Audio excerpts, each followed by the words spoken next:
Hello, Aquarius. Welcome to Ula Tea Leaf Readings. My name is Lenor. And tonight, I'm going to be reading your tea leaves. All right, Aquarius, welcome, welcome, welcome. It is so nice to see you. It feels like it's been a minute. And at the same time, it's like the days, the hours, the minutes, they're just going by so quickly. I don't know how we are already like halfway through summer.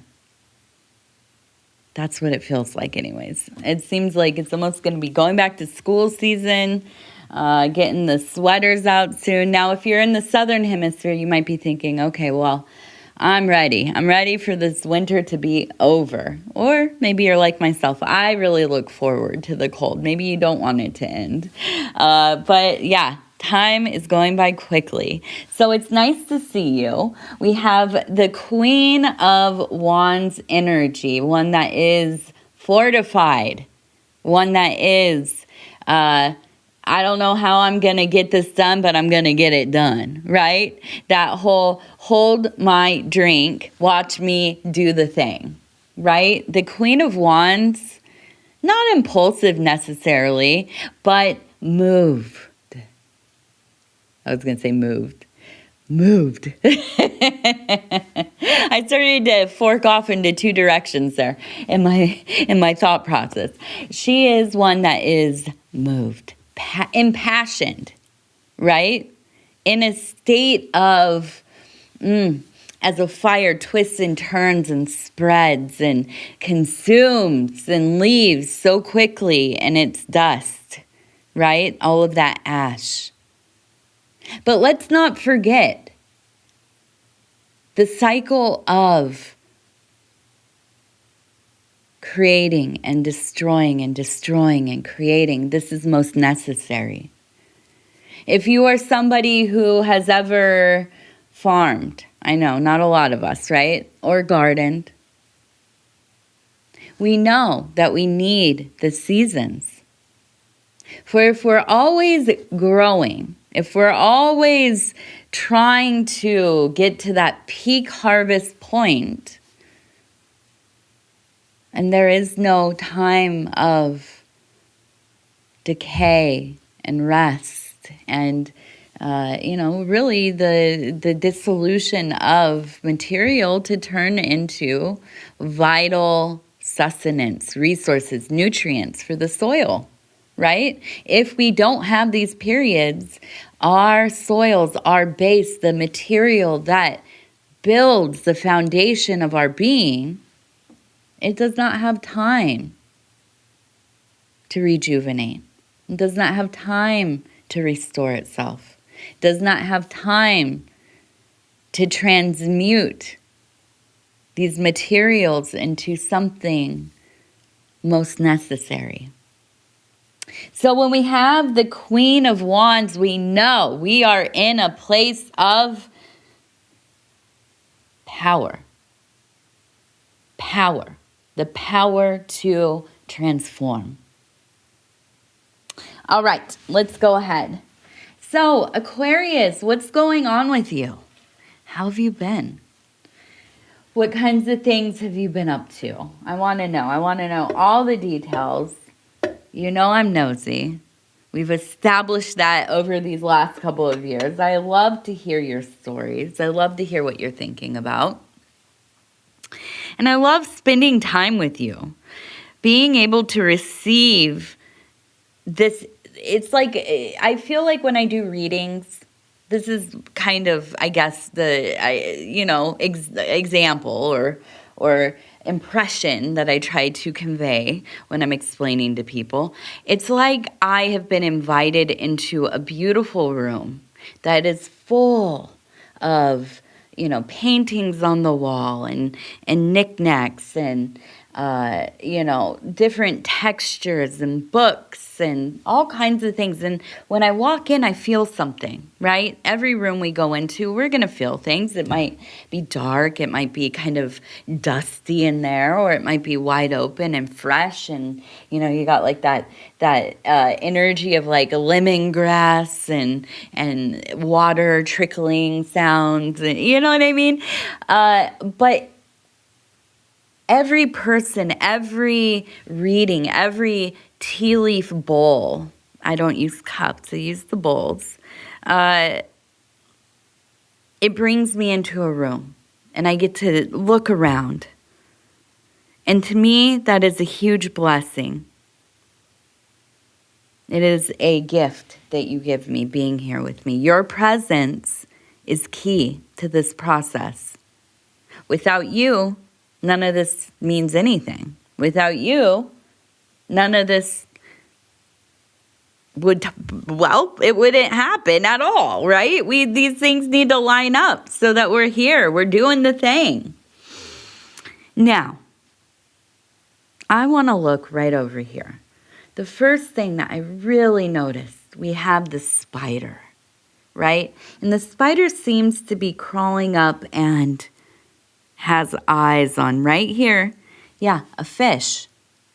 Now, if you've ever been to the channel before, if you've ever watched my readings, often the fish do come up. And what do they mean? These are resources. This is kind of related to the old stories in the Bible, right, of the fishermen. The fishers, the providers of food, resources for their communities. People that we might think of as not very spiritual beings. They're men and women and other that get up early in the morning, get on their boats, go out there and look for food for the community, food for their families. And, you might think, well, they're people that work hard. These are laborers. These are people that have blue-collar jobs. Maybe they're not, as spiritually inclined as maybe like a monk or somebody who has the luxury of kind of, spending a lot of free time contemplating these things, indulging these things, being immersed in a spiritual lifestyle, or religious lifestyle. Well, we know that this is not true, right? We know that these are the people that often the salt of the earth, the salt of the sea in this context, these are the people that live the divine, right? They don't always have to be overtly, concentrated on the thing. So I feel that this actually has two really deep meanings here. The spider also, let's talk about the spider for a minute. We have the patron of dreams, the weaver of webs.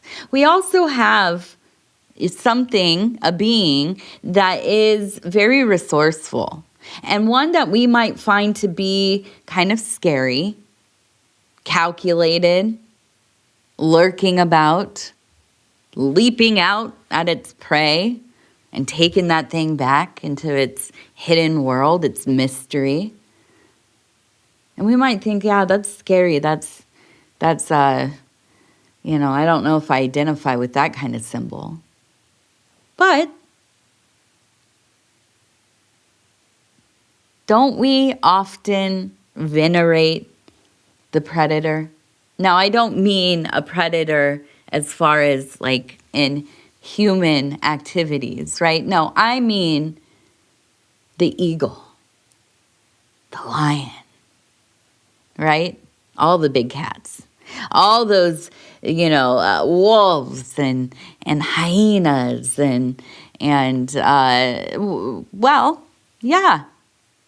predator animals.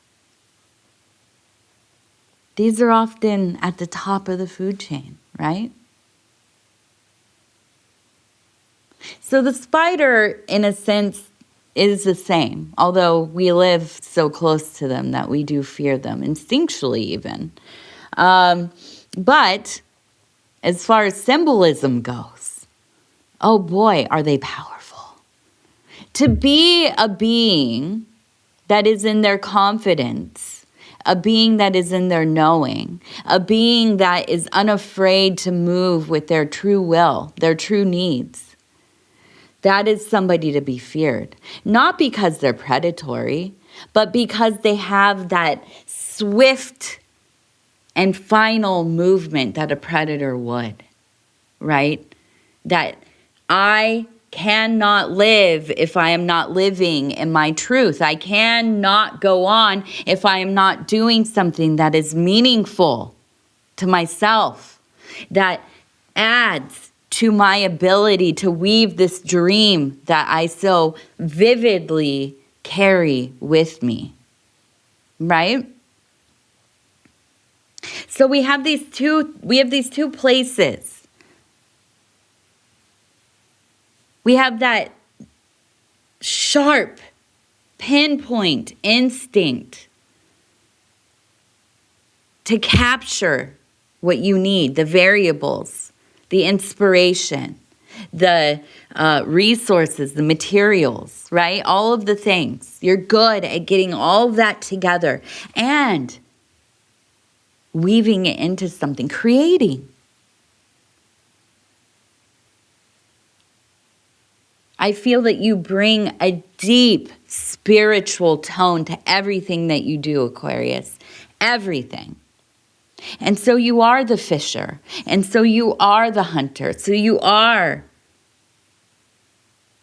that apex predator. As far as being able to take care of yourself. Mind, body, spirit, in the material, in the flesh, in the spiritual, in the emotional sectors. You are somebody that is really good. And this is it. You're that triple threat. You're good at finding the thing, doing something with it, and making it provide for you. Right? So you're probably somebody that would do well in business, making some kind of little side hustle or a small business at first and building that thing up because you're innovative, you're creative, you're motivated. And you're good at sustaining the thing as well. So let's keep going. I feel that this is a time of dreams being realized. Okay, so we have some kind of conflict. We have a person on a horse. Here's the person, here's the horse. Now, we also have a person standing here. They're holding a sword. Okay? Now, I feel that it's like they're, the clinking of the two swords. Again, up here, a person, here's the head, here's the body, arm up, here's the sword in their hand. Now, this person over here almost seems like they're getting a horse. This is a horse right here. Here's the head and the body. And then the person's here. These are the legs, arms, holding something out to the horse, but also holding the lightning bolt, which is that wand, right? The Ace of Wands.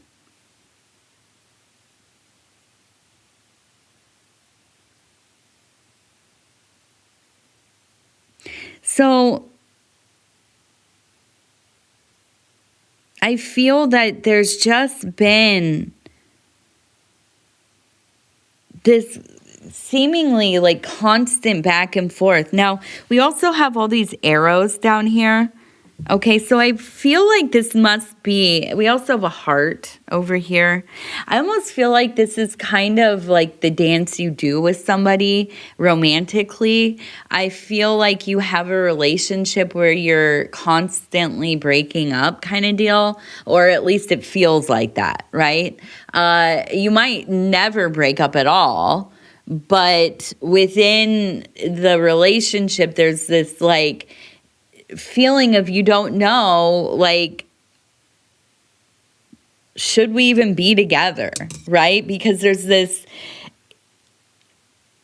I don't know about you, but I have noticed throughout my life, right? And this is true of any kind of relationship, if it's at work, if it is romantic, if it is a friendship. But when you push deeper into places of like mistreatment, for instance, like if you never call each other names, right? I'll never call my partner a name. That's just a boundary. I don't want to be called names. I don't want to call my partner names. I don't even want to think about calling them a name in my mind, in my head when I'm mad. I just want to stay away from that realm of anger. But once you do it, once that takes place, then you kind of unlock that door. It's much easier to re-enter that room again, right? It's much easier to have the same behaviors, the same reactions if we allow ourselves to go there in the first place. So we avoid. But I feel like for you in this relationship, you have gone pretty far with this person. And I don't think that it's the breaking up formally, but it is the sense of things are good, something happens, there's a lot of stress, there's, money issues, there's a miscommunication, there's, I don't know, a change in health or well-being, whatever it is, it sets off some kind of minor turmoil or some turmoil to some degree. And next thing you know, you're back in this mode of arguing and bickering and fighting, and then it escalates, and this cycle repeats over and over and over again, right? And we've all known people like this. We've likely been this person in a relationship at one point or another. But I do feel like currently in whatever, if this is a romantic partnership, a partnership with, a good friend, a roommate, a family member, whoever you have, maybe even your closest relationship in your life. It could be like a child, one of your kids, your adult child. But there just seems to be this real awareness that is happening right now that you want to get off this roller coaster, this loop, and it is both an up and down and a loop that is never ending, and you're tired of it. I think that you realize that this is a cycle that keeps happening. It is a huge waste of time when you really step back and look at it. Not that the relationship is a waste of time, but this particular story that we play out over and over again. Now, is it easy to change that dynamic? No, because the longer it goes on, the deeper the grooves get. We just get into these roles that we play with one another. And it is difficult to say, all right, not only do I recognize that this is not for me, but now I'm going to do something about it. And now I'm doing something about it, and I'm actually going to stick to it. And then, you find yourself a couple years out and you can't even remember, why the heck were we living like that? Why was I living like that? It can change. It can get better. Absolutely. But not always. And actually, I would say that is the exception, not the rule. And let's just be real about that. That's not to put any blame on you or the other person or me or the other person, but it's all of us. I mean, let's face it, we live in a culture of giving up. Straight up. And I am the queen of giving up. I love giving up. I love quitting something. Absolutely. I've said this before on here. Nothing makes me happier than quitting something I am not into. If it's a job, if it's a hobby, if it's a conversation, I love quitting things. But that doesn't always work for us, does it? That's not how we're going to get to where we want to go. So there has to be some amount of tempering. Okay, and I think that's where the big focus here is. It's not about leaving necessarily. Now, if you get to that point, then yeah, that's what this is about. But more than likely, you are here, you are watching these kinds of videos, because you have something going on in your life that you want to figure out. You want to fix it. You want to, make things better without losing how your life is or how you envisioned it to be. You don't want to give up on that goal necessarily, right? And I get that. I mean, I'm, as much as I love giving up, I'm also somebody that doesn't always, leave when I need to. You know what I mean? Like, I haven't always been great at that either. But I really feel, Aquarius, I really feel that this last year or so, you have found so much of yourself that you forgot about. I feel that you have come into a place of realizing this whole time you have had the ability to basically do whatever you want to do, but because of whatever it was in your life, maybe you weren't raised to believe in yourself, maybe you had some really difficult blows, some, tower moments, and that really kind of destabilized you a little bit, disenfranchised you, made you feel like you didn't have the power that you do have. You forget yourself when you're going through it, when you have lots of traumatic things happening, when the world is, continuing to barrel forward and you're trying to keep up, barely able to, meet all of your needs and let alone, be thriving, let alone on top of that, having room in your life to be, growing in new directions. I know, I get it. But I feel like for you, you're at a point where you have, it's like, it's now or never. We're going to get started or we're never going to get started. And I am not going to waste this energy that I have. I am not going to waste this beautiful life that, I see in front of me, or the potential for the beautiful life. So this power returned. My goodness, right?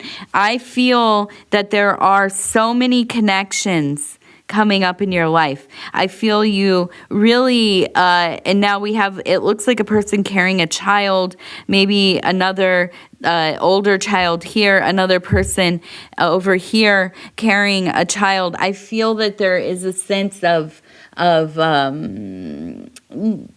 lot of babies being born in your family or in your friends group, or maybe, you're coming into being a grandparent, a great grandparent, but it does feel like, in contrast to this like feeling of collective destruction, this world that feels like it's falling apart, the old world, really it is in a state of dissolution. In contrast to that, your life is beginning to flourish. And why does this happen? We see this like in the history books, right? Where these huge wars happen, like, the Great War, World War I, World War II. And part of this is obviously the way that the books have been written. But we see in these huge things that happen collectively, right, to humanity or because of humanity. And they're not good. There's nothing good about it. Right? There's nothing redeeming about the things that transpired. But in the aftermath, right, there is a push of innovation. There's a push of industry. There's a push of arts and culture and realignment, social mores and beliefs and priorities shifting drastically, right? And in that emerges new life, a rebirth of sorts. And I believe in your life there is a potent rebirth happening. Quite literally. I feel that there are kids around you. I hear laughing and crying and hope. And the feeling of relief that comes with having young people around you, because you don't have to obsessively think about yourself.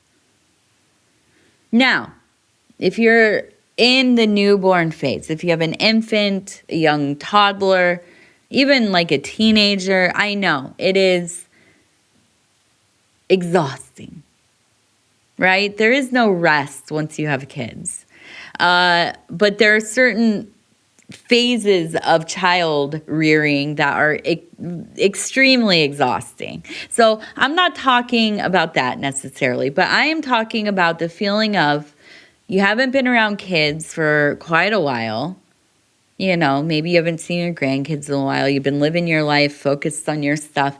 And all of a sudden you are watching them for a couple weeks, or you're babysitting, or you're just, you're on vacation, you're around them.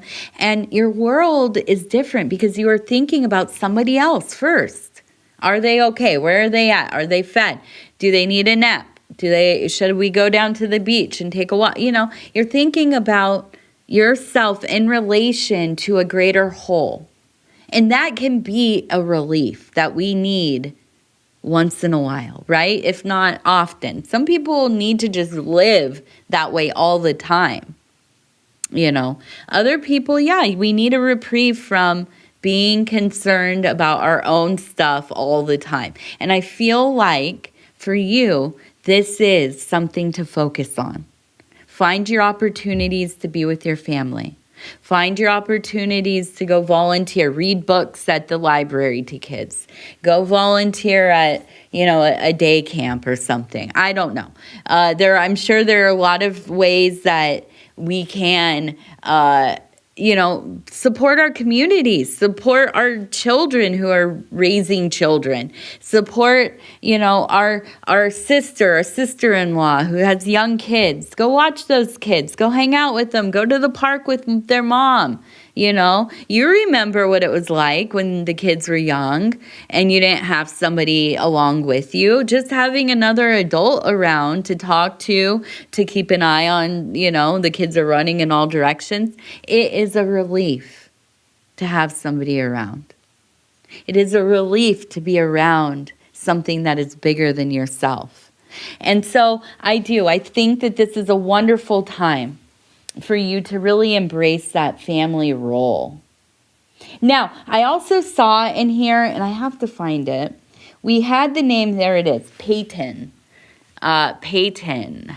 And I think that's spelled Peyton or something similar. Listen, this day and age, everything is spelled however people want to, which I'm not talking poorly of it. I think it's great. I love it. I love how creative people are with names these days. Now, we also have the number 93. So 93s to you all. Although I do not partake in the system necessarily. Still, I will spread the belovedness. All right, let's see. Now, we also have, it looks like, and it does look like it says UTI.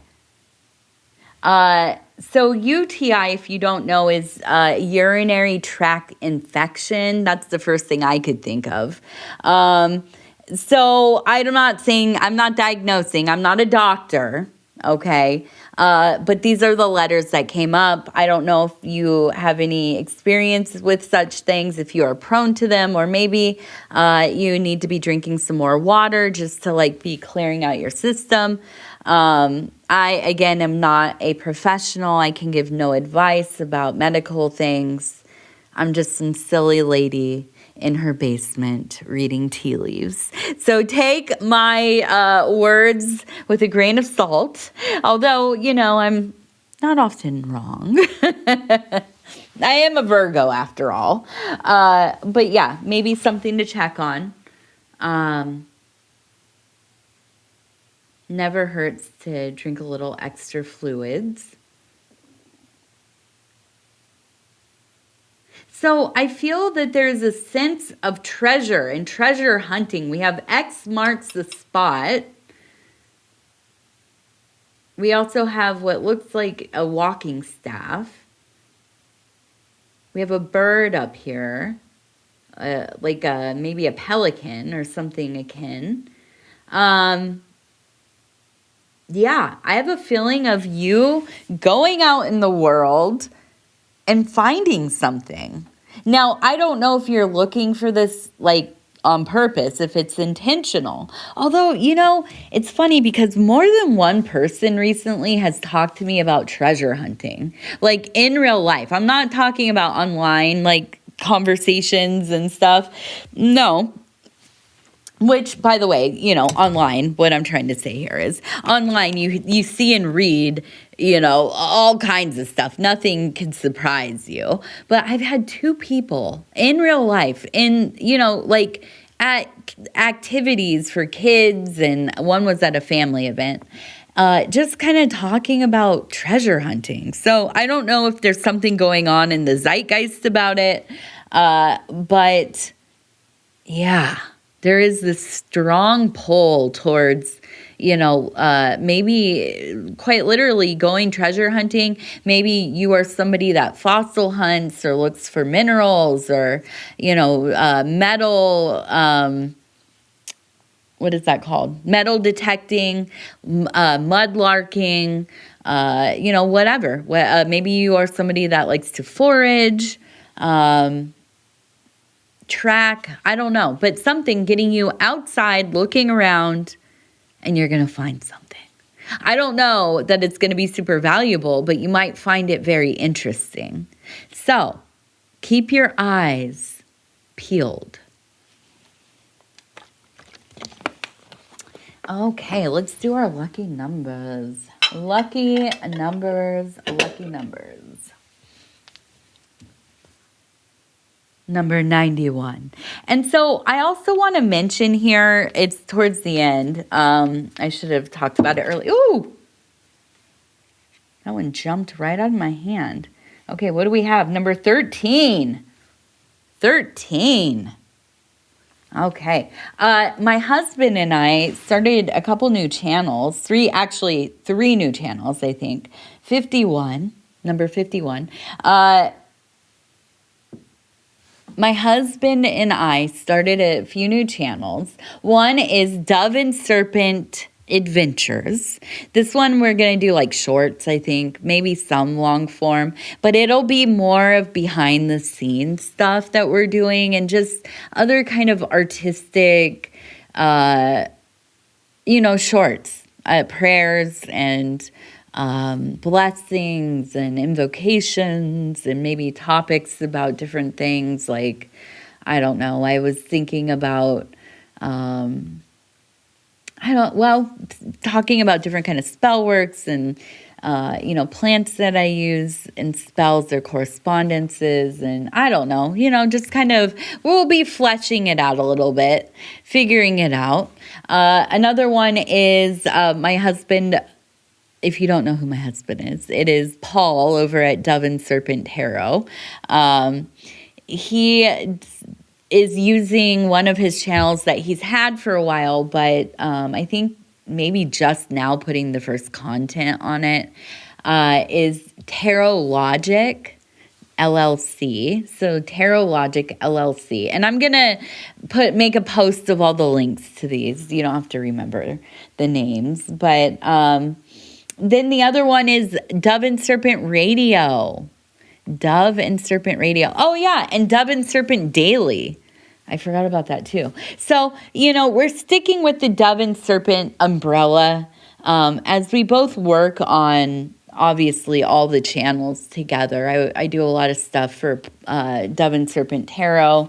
All the set design and light stuff and a lot of the graphics and all the posting and, whatever. So, not all the posting, some of the posting, and comments and stuff like that. So anyways, we're trying some different stuff. I'm excited about it. I don't know, I don't know what's going to catch on or what, but we've been saying for quite a while, we're going to do this, we're going to do that. And so we have finally just kind of forced ourselves, to kind of make the time. And that's the hard thing in life, isn't it? We're all busy and have lots of responsibilities, but it's either now or never. Yeah, life is just going by. So anyhow, keep an eye out for those. Let's do our water blessings, affirmations, and then we'll wrap it up here. I'm going to stop where it feels right. And we have number 15, positivity, confidence. Amazing.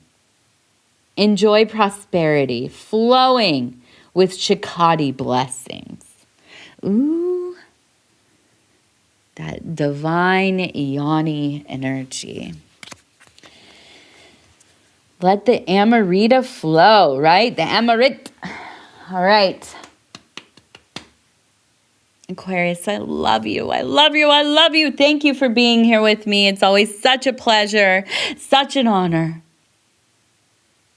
If you want to like, subscribe, or leave a comment, it really helps the channel. If you have a prayer request, you can put it in the comment section or email me at ulaishere@gmail.com. I love you. I love you. I love you. We'll talk soon. Good night.